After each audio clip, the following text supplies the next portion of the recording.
नमस्कार। देश प्रदेश की खबरों में आपका स्वागत है और मैं आपके साथ प्रिया बिस्ट। बुलेटिन की शुरुआत करते हैं। राष्ट्रपति द्रौपदी मुर्मू ने बस्तर अंचल के गढ़बेंगाल निवासी पडिराम मंडावी को साल 2025 के पद्मश्री सम्मान से अलंकृत किया।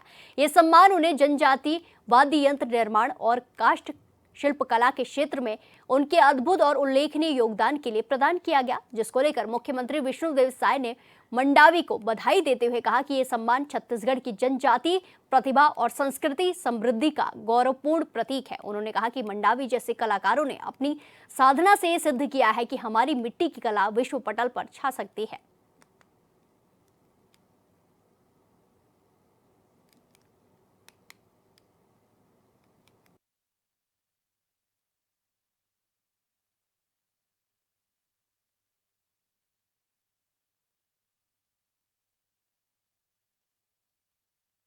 ये तस्वीरें आपको दिखाई जा रही हैं जहां पडिराम मंडावी को पद्मश्री सम्मान से सम्मानित किया गया है। राष्ट्रपति द्रौपदी ने उन्हें सम्मानित किया। इसी को लेकर मुख्यमंत्री विष्णुदेव साय ने भी शुभकामनाएं दी हैं। इसी के साथ उन्होंने कहा कि छत्तीसगढ़ की कला विश्व पटल पर छा सकती है।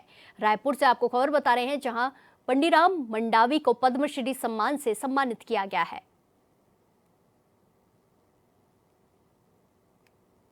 इसी के साथ खबरों में आगे बढ़ते हैं। कांग्रेस के प्रदेश अध्यक्ष दीपक बैज के नेतृत्व में निकाली गई न्याय पद यात्रा बचेली शहर में आगे निकली, जिसमें पूर्व मुख्यमंत्री भूपेश बघेल समेत अन्य पार्टी कार्यकर्ता शामिल हुए। ये यात्रा आदिवासियों के सम्मान में उनकी आवाज बुलंद करने के लिए निकाली गई है, जिसके बाद कांग्रेस ने बेलाडीला की खदानों को निजी हाथों में देने के विरोध में किरदुल से दंतेवाड़ा तक पदयात्रा करने का ऐलान किया।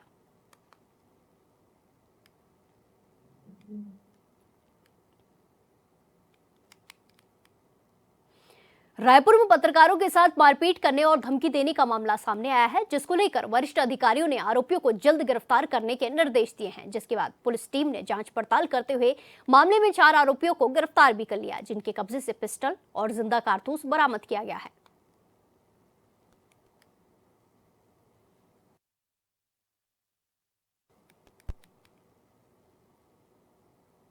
मंदसौर के ग्राम मेहरा में निर्धारित समय में पूरा ऋण जमा न करने पर एक किसान को घर से उठाकर शाखा में बैठा दिया गया। आरोप है कि किसान श्याम बाबू धाकड़ ने पशु ऋण की रकम तो समय पर जमा कर दी थी, लेकिन क्रेडिट कार्ड का बाकी ऋण 2-3 दिन में चुकाने की बात कही थी। जिसके बाद शाखा प्रबंधन देवकी नंदन और कैशियर राजेश ने किसान को उसके घर से पुलिस की तरह उठाकर ले गए। साथ ही किसान के साथ गाली गलौज भी की गई। मामले में शिकायत लेकर पीड़ित किसान पुलिस अधीक्षक कार्यालय पहुंचा और एसपी के नाम एडिशनल एसपी को आवेदन सौंपकर कार्रवाई की मांग की है।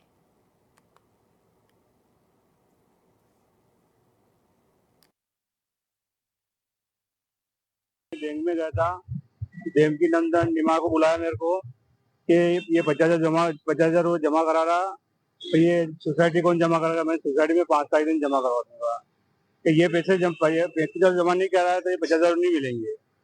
तो मैं मेरे घर पे आ गया। के बाद में राजू धाकड़ और देवकी नंदन निमा ये दोनों आए। मेरे घर पे होटली खड़ा था, बैठा था, तो मेरे को उठा के ये अपने कॉलर पकड़ के घर के ले गया, तो गाड़ी पे बिठाया। ये डांडा डोन बिगाड़ा। मंदसौर के सीतामऊ थाना क्षेत्र में पुलिस पर गंभीर लापरवाही और आरोपी से मिलीभगत के आरोप लगे हैं। पीड़ित के मुताबिक 17 मई को उसके खेत में चोरी हुई थी, जिसमें वही के एक स्थानीय का नाम सामने आया है। जिसके बाद पीड़ित ने आरोपी के खिलाफ थाने में तहरीर दी, लेकिन पुलिस ने आरोपी की बजाय अज्ञात के नाम ही रिपोर्ट दर्ज कर दी है। और जब पीड़ित ने नामजद रिपोर्ट की मांग की तो उसे ही धमकाया गया, जिसको लेकर पीड़ित ने एसपी से आरोपी पर सख्त कार्रवाई करने और चोरी किया गया सामान दिलाने की मांग की है।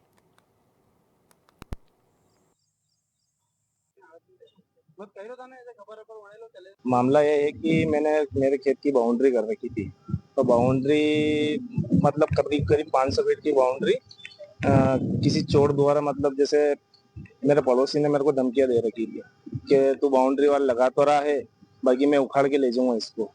लेकिन मैं मामला पुलिस में लेके जाता हूं तो पुलिस उसके खिलाफ कार्रवाई नहीं करते हुए अज्ञात में मामला लिख लेती है।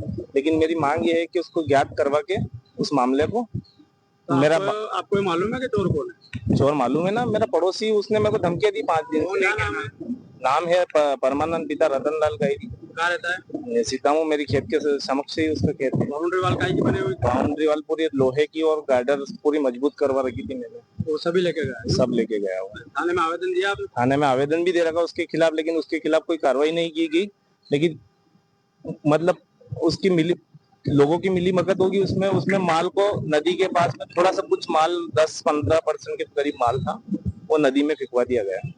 और पुलिस डायरेक्ट मेरे को ले जाके उस नदी के अंदर खड़ी कर देती है बिगड़ जानकारी की कि ये माल यहाँ पड़ा, तो वो माल वहां कैसे पहुंच गया? जब आरोपी गिरफ्तार नहीं हुआ तो वो माल कैसे पहुंच? लखीमपुर खीरी जिले के संपूर्ण नगर स्थित चीनी मिल का जिलाधिकारी दुर्गा शक्ति नागपाल ने औचक निरीक्षण किया। इस दौरान उन्होंने एजीएम और अन्य अफसरों से मिल मशीनरी, गन्ना पर्चों, सप्लाई और भुगतान आदि की जानकारी ली। साथ ही तमाम जरूरी निर्देश भी दिए। उन्होंने पेराई सत्र शुरू होने से पहले ही मिल की सफाई और खामियां दूर करने की बात कही है।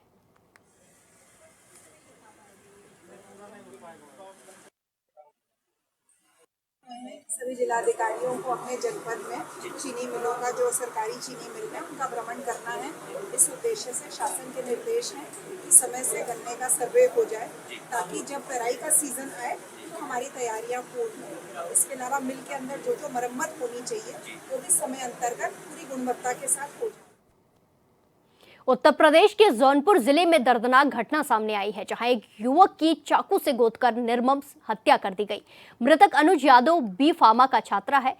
घटना समधनगंज बाजार में पास कुरनी ग्राम पंचायत भवन के सामने हुई है, जब अर्जुन परीक्षा देने के लिए घर से निकला था। बताया जा रहा है कि अनुज यादव जैसे ही बाइक से परीक्षा देने जा रहा था, तभी उसका पड़ोसी मनोज यादव भी बाइक से उसका पीछा करता रहा। रास्ते में सुनसान जगह देखकर मनोज ने अनुज की बाइक रुकवाकर उस पर चाकू से वार कर दिया। गले में गंभीर वार की वजह से अनुज की मौके पर ही मौत हो गई। पुलिस के अनुसार अनुज का अपने पड़ोसियों से पुराना विवाद चल रहा था और आशंका जताई जा रही है कि उसी रंजिश के चलते उसकी हत्या को अंजाम दिया गया है।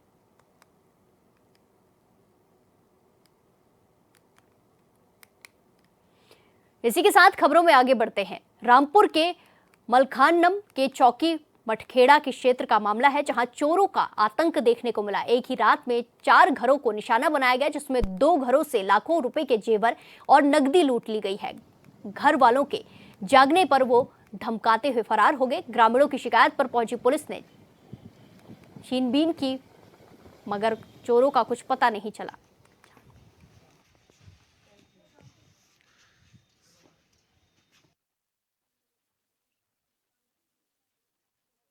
रात का समय था, हम सो रहे थे सब। कोई अवैध चोर आए और घर से दरवाजा खोल के और सामान चुरा के ले गए। सोने चांदी के जेवर थे और पैसे थे। 15,000 रुपए थे सर। जेवर था, कानों के झुमके थे, गले का लॉकेट था सोने का, 2 अंगूठी थी सोने की और 2 जोड़ी पायलें थी, एक नाक का नथ था। नहीं सर, पता नहीं लगा। हम पुलिस को तहरीर दी। हमारे जागने के बाद पुलिस आ गई थी सर। फोन करा था 100 नंबर पे। उनके आने के बाद वो तहरीर लिख के ले गए, घर में चोरी हो गई। अभी तक कोई कार्रवाई नहीं हुई, किसी तरह का कोई सुराग नहीं, कोई आइडिया नहीं है कितने लोग। 3 घरों में एक रात में चोरी। 2 घरों का सामान ज्यादा चला गया, हमारा और एक हमारे पड़ोसी है नरेश, उनका। जुम्मे की रात को और आन के उन्हें धमका रहा, कुंडा खोल रहे थे। उनसे कह रहे ज्यादा बोलेगा तो गोली मार देंगे। और कितने घरों में चोरी हुई है? 4। 2 घरों में वैसे घुसे, तीसरे घर में तो घुसे हैं खलील के हमारे।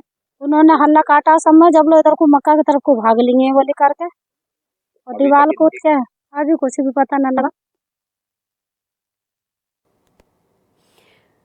बरेली के रिठौरा बिजली घर स्टेशन पर करीब 2 दर्जन लोगों ने तोड़फोड़ की।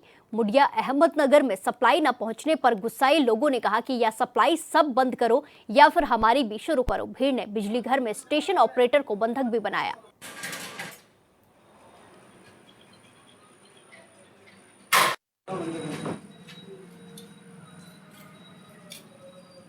बंदा, मैं खाना खाने गया था तो इन्होंने मुझे फोन किया था कि जल्दी से पहुंचे चौकी पे, सूचना दे दे कि 40-50 लोग आ गए, मुझे बंदर बना दिया है और सप्लाई बंद कराने को कह रहे हैं। ऐसे तो बंद कर लिया, तो मैं आया, मैं फिर उसने 100 नंबर फोन किया, तब तक यहाँ तोड़ फोड़ करके मारपीट कर दी और सब सप्लाई बंद करने को मना किया। तभी यहाँ पे मोड़िया के लोग आए थे 50-60 लोग इकट्ठे होके। वो पूरे सब स्टेशन की सप्लाई बंद करने के लिए कह रहे थे। क्यों? जब मैंने मना, वो बोले कि हमारे यहाँ नहीं आ रही तो कहीं भी नहीं चलेगी। फिर जब मैंने मना किया तो मुझे मारपीट के साथ यहाँ पे बंधक बना लिया गया। फिर उन्होंने सब यहाँ पे तोड़फोड़ की, अंदर भी तोड़फोड़ की है, लोग सीट भी फाड़ दी यहाँ पे, मीटो तो सब उठा के फेंके हैं। कौन लोग थे? मोड़िया के थे। अब मैं जानता हूँ बाई फेस जानता हूँ, बाई नेम तो नहीं जानता हूँ। ऐसे बहुत 50-60 की शिकायत करी आपने पुलिस से? जी, शिकायत करी पुलिस से? पुलिस को मैंने 112 पे कॉल किया, अभी तक तो कोई आई नहीं है। चौकी चौकी पे भी मैंने बताया, चौकी से भी कोई नहीं आया। कितनी देर हो गई? प्रभारी मंत्री गिरीश चंद्र यादव ने मऊ में कलेक्ट्रेट परिसर में विकास कार्यों को लेकर समीक्षा बैठक की। उन्होंने सरकारी योजनाओं के तहत पात्रों को लाभ पहुंचाने, कृषि विभाग में लंबित प्रकरण समाप्त करने के निर्देश दिए। उन्होंने कहा कि जीरो टॉलरेंस नीति आज पूरे उत्तर प्रदेश में दिख रही है। 8 साल पहले जब अपराधी माफिया सड़कों पर चलते थे तो सरकारी आदमी भी उन्हें देखकर अपना रास्ता बदल लेता था।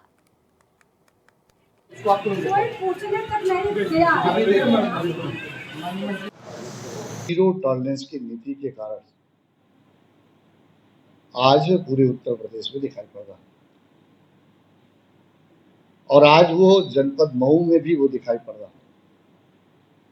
क्योंकि पिछली सरकार का मैं अगर याद दिलाऊं, 8 वर्षों के पहले जब यहाँ अपराधी और माफिया सड़कों पर चलते थे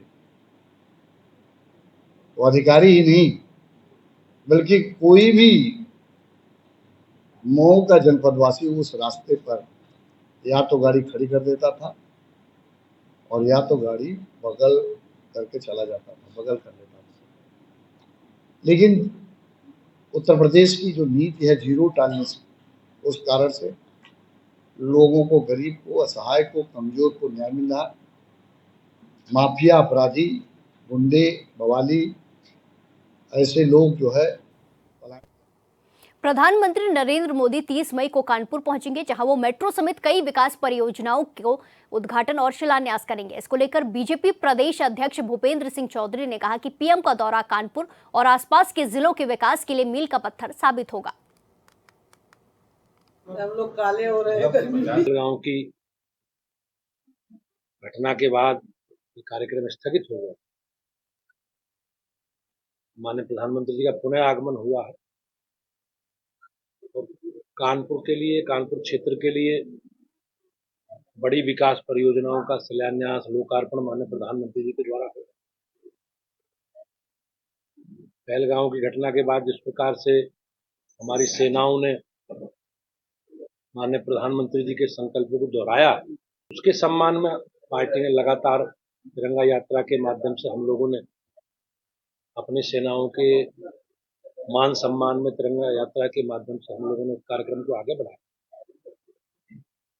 पार्टी की ओर से अनेकों और कार्यक्रम भी हैं। 21 मई से 31 मई तक हम लोग लोक माता अहिल्याबाई होलकर जी की 300वीं जयंती के उपलक्ष्य में जन जन तक उनके विचार और देश, समाज और हमारी धार्मिक आस्था, परंपरा और विरासत को इस प्रकार से उन्होंने बढ़ाया, उसकी चर्चा भी हम लोग अलग अलग कार्यक्रमों के माध्यम से कर रहे हैं। सीतापुर में दंडवत करते मंदिर जा रहे श्रद्धालुओं के साथ मारपीट की गई। साथ ही श्रद्धालुओं पर अंडे के छिलके फेंके गए, जिससे नाराज सैकड़ों की संख्या में बजरंग दल के कार्यकर्ताओं ने जोरदार प्रदर्शन किया। स्थिति को देखते हुए पुलिस ने विशेष समुदाय के आरोपियों को हिरासत में लिया। वहीं मौके पर पहुंचे बीजेपी विधायक ज्ञान तिवारी ने प्रशासनिक अधिकारियों को खरी खोटी सुनाते हुए अपनी नाराजगी जाहिर की। आप लोगों को तय करना, आपने कहा, हम लोग यहीं पे बैठ गए।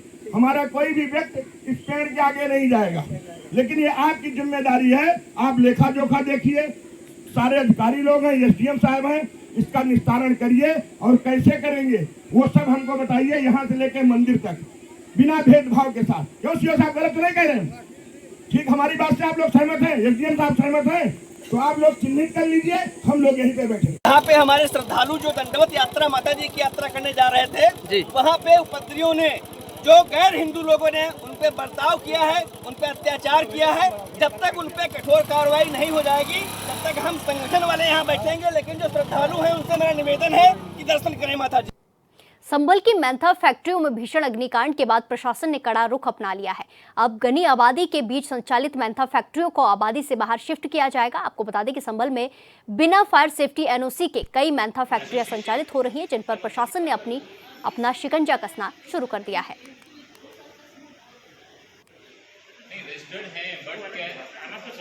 एसडीएम महोदया के नेतृत्व में मेंथा का कार्य करने वाले मेंथा व्यापारियों की और उद्योग बंधुओं की मीटिंग ली गई, जिसमें इनको आवश्यक अग्निशुरक्षा संबंधी सुझाव दिए गए तथा यह भी बताया गया अगर आप रेजिडेंशियल एरिया में एक कारखाना चला रहे हैं तो उसको बाहर करिए। पहले भी बताया जा चुका है और सभी लोगों को अग्नि सुरक्षा के मानकों का अनुपालन करने कहा गया और इसके संबंध में अनुपालन करके फायर की एनओसी लें। और ये सख्त हिदायत दी गई कि जहाँ पर फायर की गाड़ी नहीं जा पा रही है, आज पता चला कि कुछ लोग अभी पता नहीं है तब भी चला रहे हैं, और एक सख्त हिदायत दी गई कि जहाँ फायर की गाड़ी नहीं। इस बुलेटिन में फिलहाल के लिए इतना ही। बाकी तमाम खबरों के लिए देखते रहिए HNN 24/7। नमस्कार।